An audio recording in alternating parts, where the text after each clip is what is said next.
Any other minor characters here that you want to talk about before we go? I don't think so, no. So then we have the other minor characters, more so that occur at the end. So you've got the people that Scrooge is taken to see. So you have the other rich gentleman, and he takes them there, and they're all stood around in that place in London where they do all the business, and they're talking about Scrooge. Scrooge has obviously died, right? You were quite surprised when you read this to think that Scrooge didn't realise it was him. It's so naive, wasn't it? It's just like... Oh, who's died? Yeah, just like, who are they talking about for that bit? It's like, why would the ghost just take you to some random who died? Scrooge? Idiot, it's you.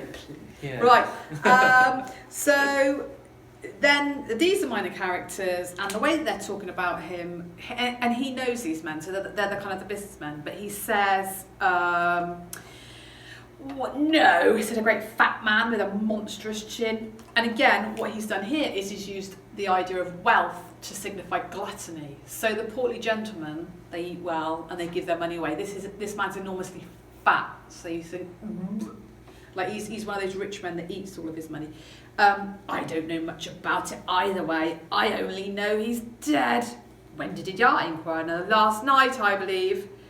Why, what was the matter with him? Asked the third, taking a vast quantity of snuff out of a very large snuff box. I thought he'd never die. God knows, said the first with a yawn. So what this shows on page 105 is no one cares about Scrooge. So these minor characters are used by Dickens to show that if you're not kind, people don't care about you. They're like, ooh, what's he done with his money? That's all they care about, isn't it? Yeah, and then it's likely to be a very cheap funeral, so they're dictating and stuff like that. Yeah. There's also a horrible bit, isn't it? Like when this, they're divvying it out and he's like, I always give too much to women. Yes. So, yeah. That's those horrible poor people. Yeah. And what I like about this one, this is on page 106, so these are other minor characters. Two men who Scrooge knew perfectly. So they are described as being men of business, very wealthy and of great importance. Now that's Scrooge's view of them. Okay, so he values people with money. He values businessmen. How are you? Said one. How are you? Returned the other. Well, said the first, old Scratch has gone his own at last, eh? So I am told, returned the second. Cold, isn't it? So it shows that that's all the time that they have given to Scrooge, is to say that he's dead, and then, it's a bit chilly. So it shows that no one cares about him. So these minor characters, despite the fact they can only be in for a couple of lines, what they're intensifying is the idea that no one cares about Scrooge. And the people he valued didn't value him at all, do they? Especially like to be described as he knew perfectly. It's like, in theory, this is the closest he's going to get. Yeah. To his sort of family, and the fact that these are the people he valued and these are the people he did business. And this is really interesting. On page 106, Scrooge was at first inclined to be surprised that the spirit could attach importance to conversations apparently so trivial. But feeling assured they must have some hidden purpose, he set himself to consider what it was likely to be. So he's like... Which is why I really don't get it. It's just so naive. It's like, especially coming at the end of like Jacob Marley and the two other ghosts, and he's like, well, I don't know what's important. Why do you think he has such a lack of self-awareness even now? Do you think he's in denial? Because he's so certain, because obviously when he was the present one, he was like so willing to stay and he wanted to be a part of it. So he was so certain that like after all of this, it's like, I'm going to go and I'm going to be a part of it. But he's just like, it's almost like living in that time and not even thinking about the future, whereas like, I've changed my ways. He hasn't actually changed his ways, but in his mind he's kind of changed his ways. I think this is interesting because I had a conversation with Miss Morris about this in one of the other ones, and we were saying actually, is all of this sort of stuff, does this change him? Because he only changes right at the end where he is faced with his own grave.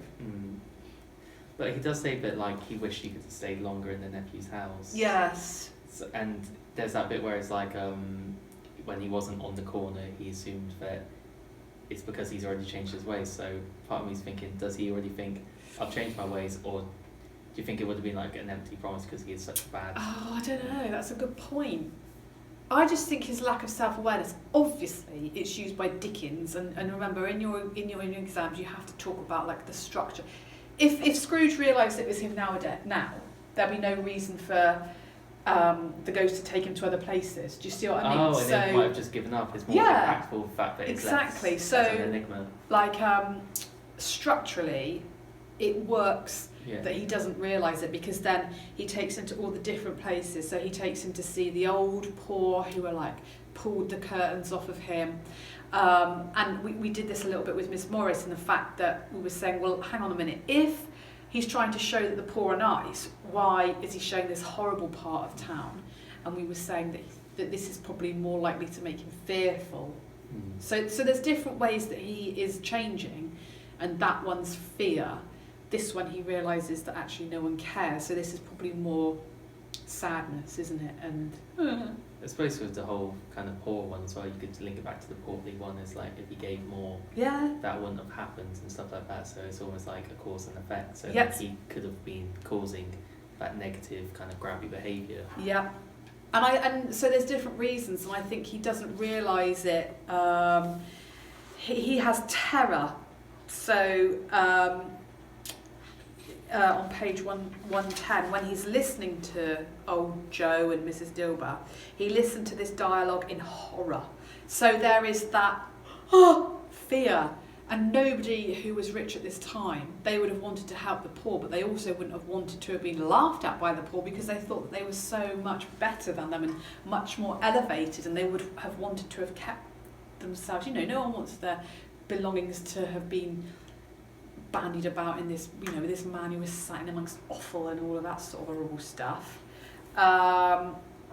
So he does say on page 11, "Spirit," said Scrooge, shuddering from head to foot, I see, the case of this unhappy man might be my own. My life tends that way now. Merciful heaven!" So he's becoming more diminished in his kind of arrogance and his cruelness and his coldness, and he's starting to show fear, which I think that a lot of the readers at that time would probably be more aware of fear than we are now, because they lived in a much more religious society, where the fear of what happened to you after death would have actually made you change, whereas now we don't care. It's like 99% of the population don't believe that what they do in their life will impact them in their death, do they really?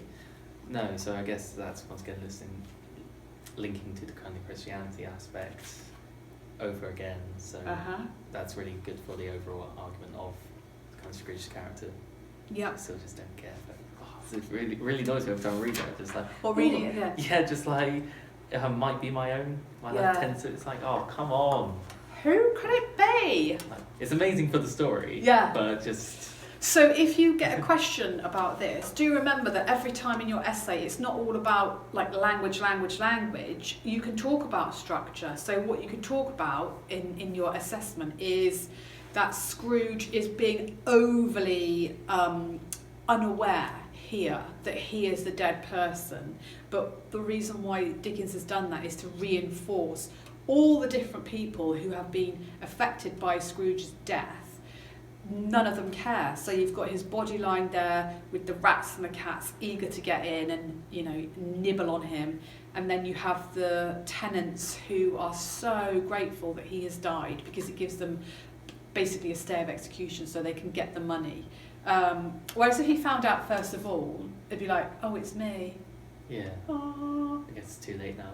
Yes, and obviously they wouldn't then be able to show Tiny Tim being dead and the joy that they have there with Tiny Tim. So obviously the minor characters at the end, you have the boy when he's like, wahoo, I'm still alive. What? So this is on page 123. What's today? Cried Scrooge, calling downward to a boy in Sunday clothes who perhaps had loitered in to look about him. Now, no one really says anything about this boy, but he's a young boy by himself out in the cold on Christmas morning.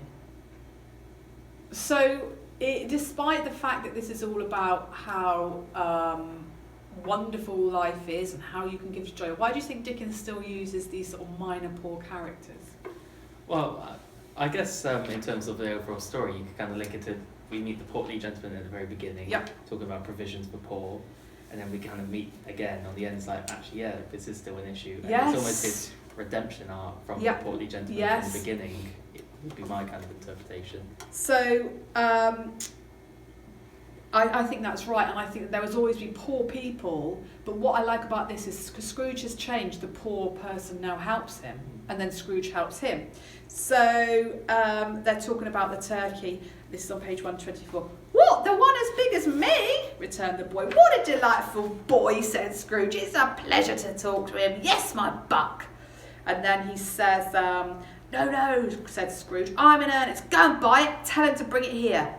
And I may give him the direction." And then he says, "Come back with the man. I'll give you a shilling. Come back with him in less than 5 minutes. I'll give you half a crown." The boy was off like a shot. So I think what you have there is a tiny, tiny microcosm of the way that the rich and the poor could interact for the benefit of everyone. Yeah. So yes, so what they're saying is, even if the rich help the poor, there's going to be poor people, but it's going to benefit everybody in a certain way. And then it does go and talk to the portly gentleman. So again, you've got this nice contrast between the portly gentleman at the start and then there's one of them. So do you want to say something about this? Let's just go bring it back to the kind of half crown thing quickly. So yeah. I quite like the fact that because obviously he's so tight with money, the fact that it's like a shilling for this, if you do it in this time, half a crown. The 5 minutes thing doesn't really matter too much to him. So do you think that was just a chance for him to be kind of show his generosity unnecessarily? So almost a bit like, God. But at the same time, the boy is helping him out. So if he helps him out more effectively, he will be more rewarded. So you could, if you were cynical, say he's still, it's still benefiting him. Yeah. So there's kind of... The poor need to work harder. Yeah, the poor need to work harder and do more for the rich to get more. Yeah. So there is that cynicism there. Yeah. But if you have a look on page 125, this is where he sees the portly gentleman. Okay. And he says, "It sent a pang across his heart to think how this old gentleman would look upon him when they met." So that kind of shows that his heart has completely changed and he is now full of joy and love and he wants to help. And also that he has the self-awareness now to realise that the opinion of others is actually quite important. Yeah. So he doesn't want to be thought of as horrible old Scrooge who wasn't very kind. So he goes up to the man and he says, "A Merry Christmas to you, sir." And the gentleman goes, "Mr. Scrooge?" Because the gentleman still thinks that Scrooge is like horrible old cold Scrooge with the drip on his nose who won't give him any money. And then he whispers in his ear, and he tells him exactly how much money he wants to give. "Lord bless me," cried the gentleman, as if his breath were taken away. "My dear Mr. Scrooge, are you serious?" "If you please," said Scrooge, "not a farthing less."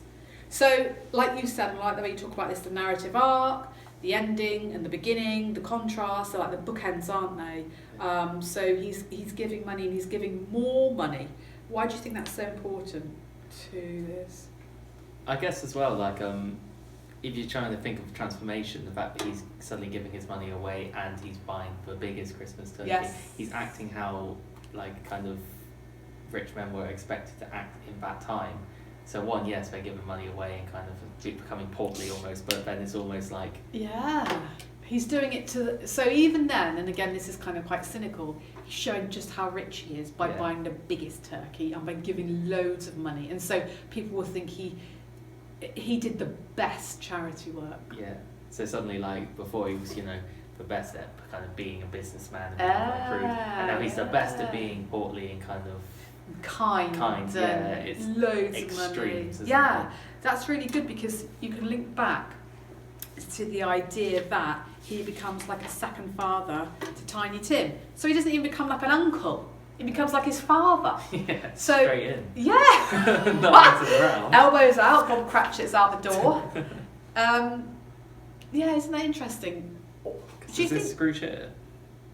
that's Like in the illustration? that's Scrooge? That's Bob Yeah, I was Cratchit. just, Yeah. even from the illustrations, once again, I'll put them up, he looks a lot more portly from Yeah. the illustrations at the Yeah, beginning. yeah. Now, obviously, that's just illustrations, but it shows that they are trying to give this idea of like a more rounded, his features are less sharp.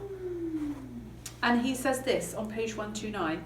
Some people laughed to see the alteration in him, but he let them laugh, and little heeded them. For he was wise enough to know that nothing ever happened on this globe for good, at which some people did not have their fill of laughter in the outset. So I think what that is saying to people who are, listening or reading this is that, look, if you change and you give money to the poor, some people will laugh at you, but it's okay. Yeah. Because it's the right thing to do. And you can give loads of money to the poor. You can give more money than your rich friend over there, so you'll be thought of better. So there is an element, I think, of there still being, it not being completely selfless, of it still being, here is money, I've got lots of money, I can give lots of money away. That's the status thing, which I guess you can't even see today. Yeah. You like Yeah. constantly pops up on Philanthropy, like Facebook and stuff like that when it's like somebody sets up a charity thing Yeah. for like their birthday. It's like you're Yeah. not really doing much. Yeah. Just- Yeah, or like, people that they're going to do something for charity and they're going to go on a massive like expedition across the North Pole. Yeah. Actually, do you know what would probably be better for charity is if you spent like 2 hours every week helping out at a soup kitchen or doing something that people don't really like, going somewhere, going to a dog's home and picking up dog poo. Do you know what I mean? I just think sometimes these grand gestures of helping charity are more for the people that are doing it. Yeah. Rather than, I'll go on a litter pick twice a week. Yeah, look at me. Yeah. Just relax. Yeah. So, yeah. So, have you got anything else to say about the minor characters? No, I think I'm happy. No, I think, so really the minor characters are very much used as a plot device, as a narrative device. They're quite two-dimensional, but they're used in a lot of ways to show things about Scrooge, which are equally as important as what Scrooge actually does. Okay? So, thank you very much, and see you later.